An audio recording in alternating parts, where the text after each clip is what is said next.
The combination of blade flapping and slow relative wind acting on the retreating blade normally limits the maximum forward speed of a helicopter.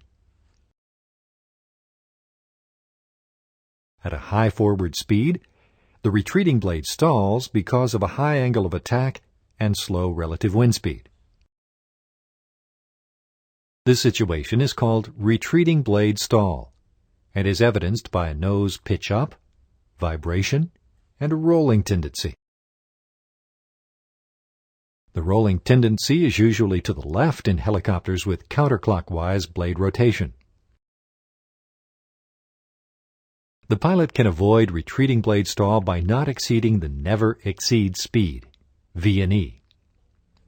The V&E is usually indicated on a placard and marked on the airspeed indicator by a red line.